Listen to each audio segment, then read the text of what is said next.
Assalamualaikum warahmatullahi wabarakatuh. Pada kesempatan kali ini, kami akan membawakan presentasi pada mata kuliah Hukum Bisnis dengan judul Studi Kasus Pelanggaran Bisnis di Indonesia, Pemalsuan Merek, Penipuan Konsumen, Pelanggaran Ketenagakerjaan, dan Etika Bisnis. Kami dalam kelompok terdiri dari saya sendiri Suwondo, berikut Feren Angela Merici, berikut Widya Nurul, berikut Yeni Karmila, dan berikut Zulfikar. Latar belakang, dalam dunia usaha, pelanggaran hukum dan etika merupakan permasalahan yang sering muncul dan berdampak signifikan terhadap berbagai pihak, baik konsumen, pekerja, maupun masyarakat luas. Di Indonesia, berbagai kasus pelanggaran bisnis mengemuka dan menarik perhatian masyarakat dan penegak hukum. Kasus-kasus ini mencerminkan besarnya tantangan dalam menjaga integritas dan keadilan dalam praktik bisnis. Pemalsuan merek dagang misalnya, sudah menjadi permasalahan yang meluas dengan banyaknya produk palsu yang beredar di pasaran. Produk-produk ini seringkali tidak hanya menipu konsumen, tetapi juga merugikan pemilik merek asli yang kehilangan pendapatan dan reputasi. Kasus-kasus seperti ketidakadilan dalam kondisi kerja dan perlakuan terhadap pekerja yang tidak kalah pentingnya, pelanggaran etika bisnis seringkali menimbulkan dampak negatif yang luas terhadap masyarakat dan lingkungan. Oleh karena itu, diperlukan kajian mendalam untuk memahami bentuk-bentuk pelanggaran tersebut, dampak, serta langkah-langkah yang dapat dilakukan untuk mencegah dan menanggulanginya.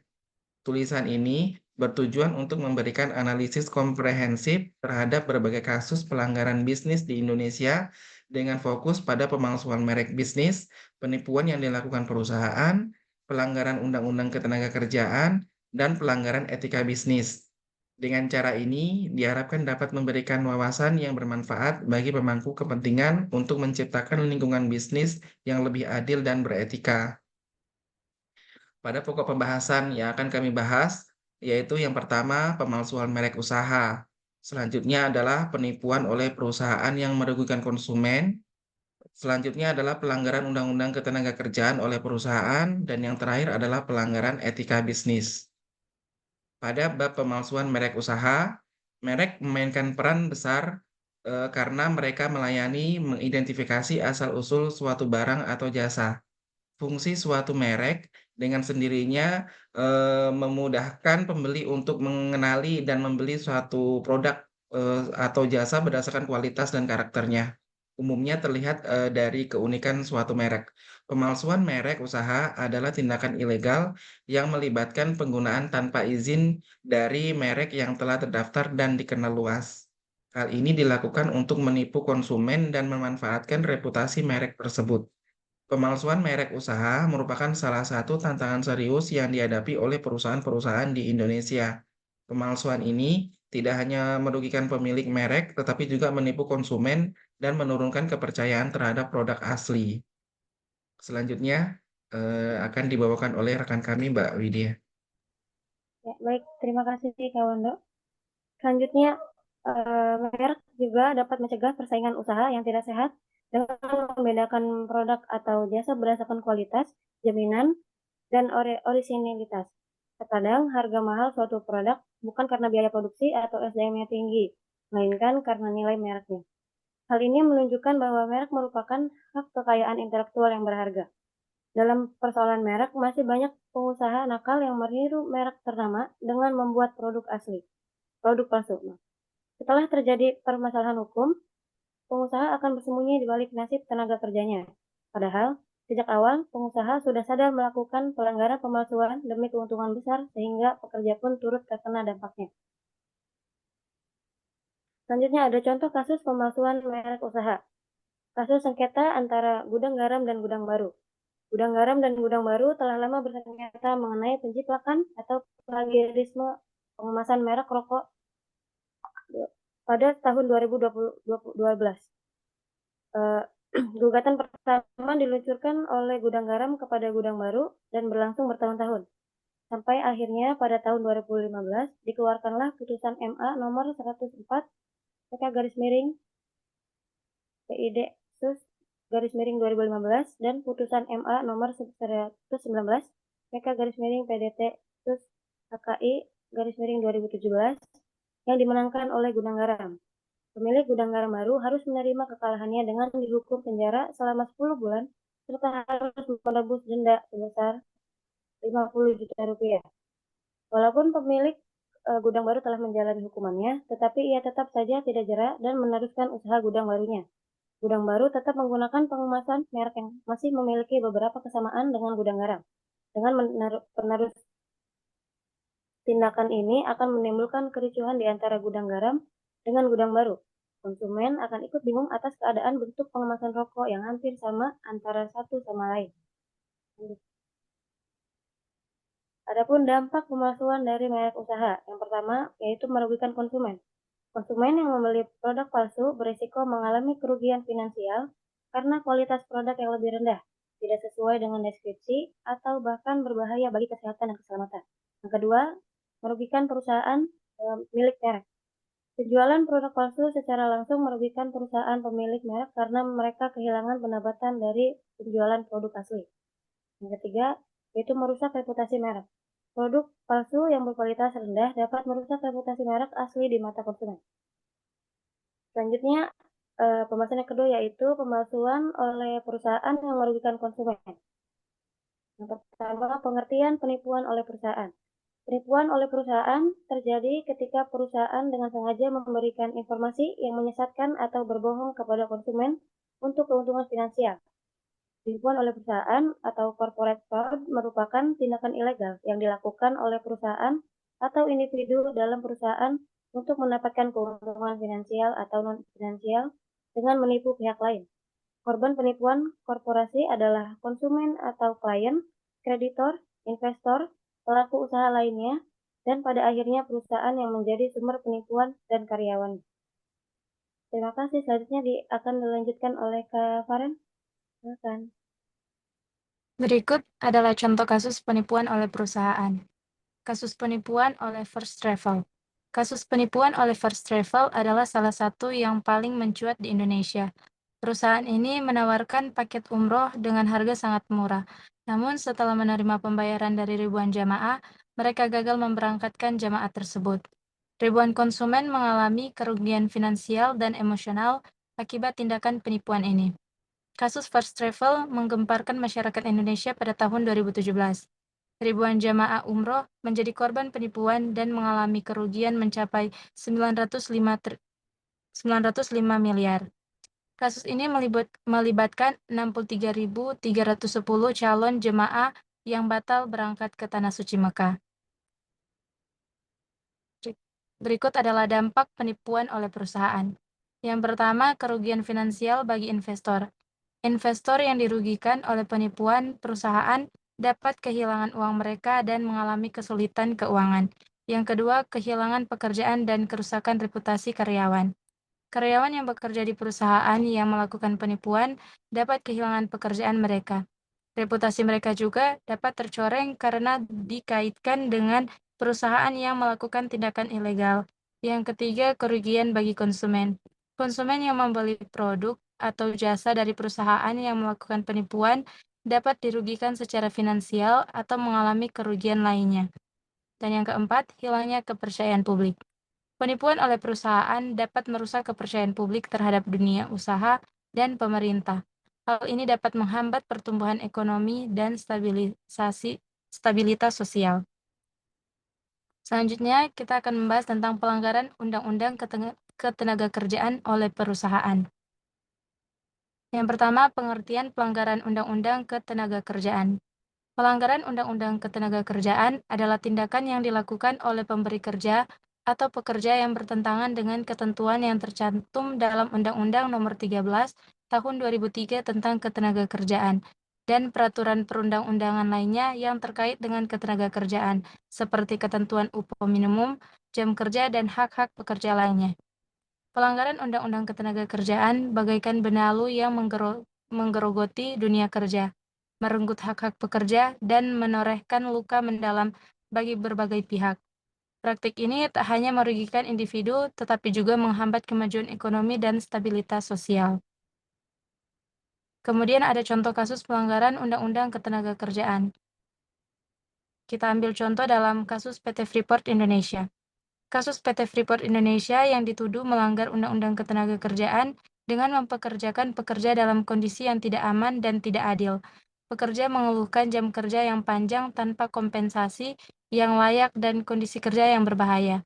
Departemen Hukum dan Hak Asasi Manusia setempat mengutuk pelanggan hak-hak pekerja PT Freeport Indonesia selama 7 bulan terakhir.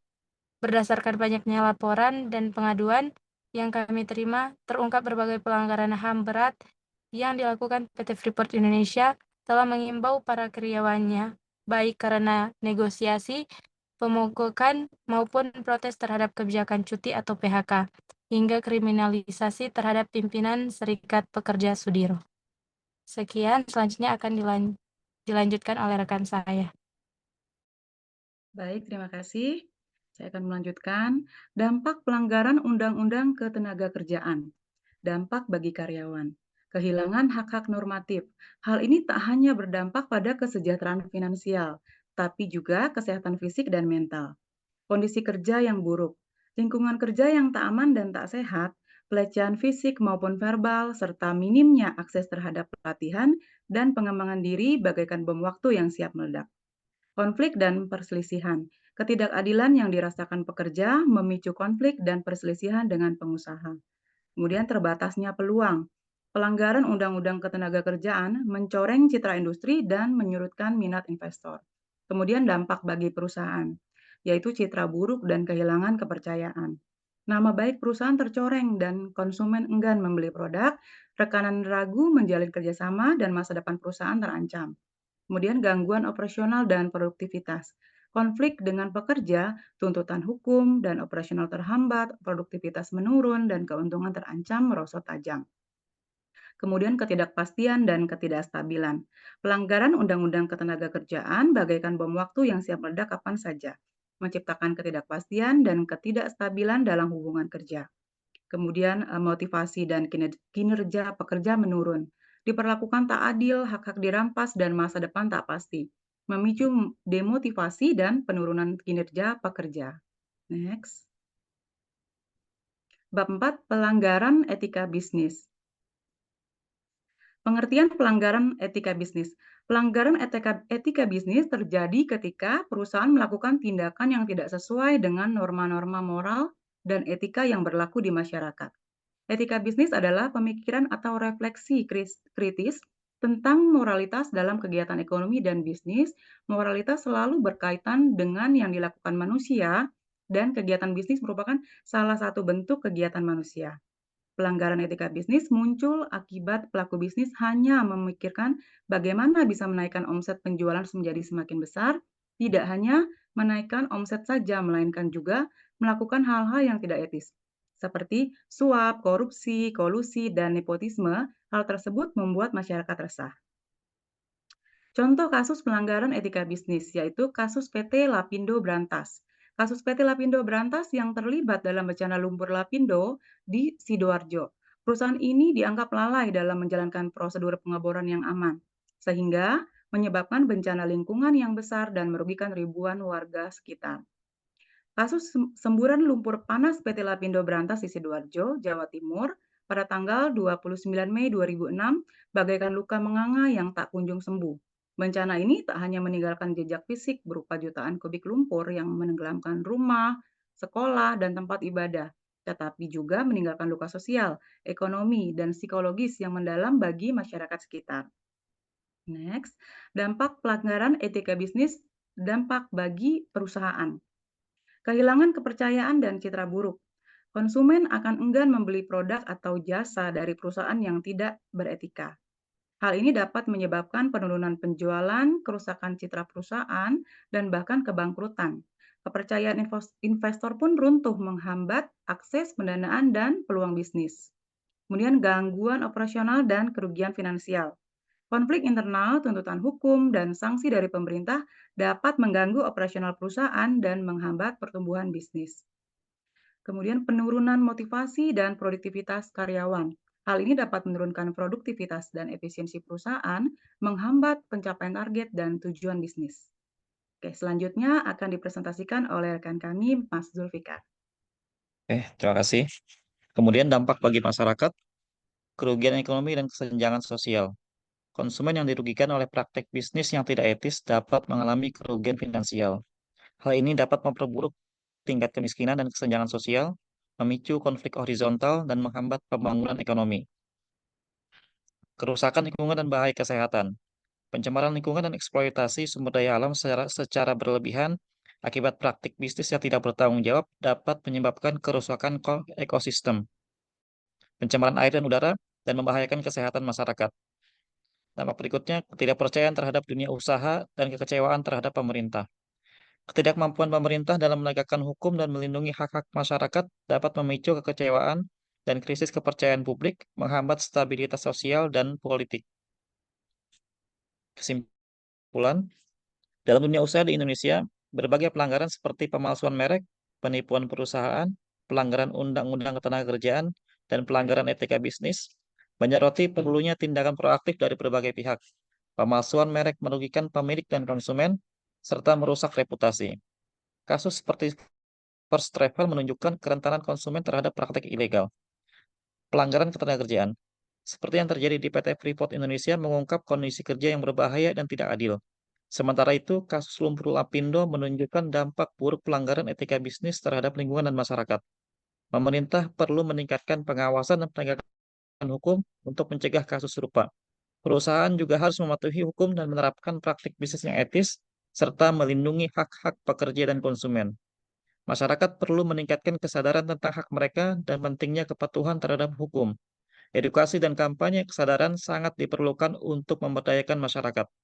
Kerjasama antara pemerintah, perusahaan, dan masyarakat adalah kunci untuk menciptakan lingkungan bisnis yang berkelanjutan dan bertanggung jawab. Inisiatif kolaboratif dapat membangun kesadaran kolektif dan mendorong perubahan positif. Dengan demikian, Indonesia dapat menciptakan ekosistem bisnis yang adil, etis, dan bermanfaat bagi seluruh masyarakat dan perekonomian. Saran untuk mengatasi kasus-kasus pelanggaran dalam dunia usaha di Indonesia, berikut adalah beberapa saran yang dapat dipertimbangkan. 1. Penguatan pengawasan dan penegakan hukum. Pemerintah perlu meningkatkan pengawasan terhadap praktik bisnis yang melanggar hukum dan memastikan penegakan hukum yang tegas terhadap pelaku pelanggaran. 2. Edukasi dan kesadaran. Penting untuk meningkatkan edukasi dan kesadaran masyarakat tentang hak-hak mereka sebagai konsumen dan pekerja, serta tentang pentingnya kepatuhan terhadap hukum dan etika bisnis. 3. Kerjasama antara pemerintah, perusahaan, dan masyarakat. Diperlukan kerjasama yang erat antara pemerintah, perusahaan, dan masyarakat dalam menciptakan lingkungan bisnis yang lebih adil dan beretika. 4. Penerapan teknologi keamanan. Perusahaan dapat memanfaatkan teknologi keamanan seperti hologram, QR code, dan fitur keamanan lainnya pada produk mereka untuk memudahkan konsumen mengidentifikasi produk asli dan membedakannya dari produk palsu. 5. Pelatihan dan sertifikasi karyawan. Perusahaan dapat meningkatkan kesadaran dan kepatuhan terhadap prinsip-prinsip etika bisnis dengan menyediakan pelatihan dan sertifikasi kepada karyawan mereka. Oke, terima kasih atas kesempatan yang diberikan. Mohon maaf. Assalamualaikum warahmatullahi wabarakatuh.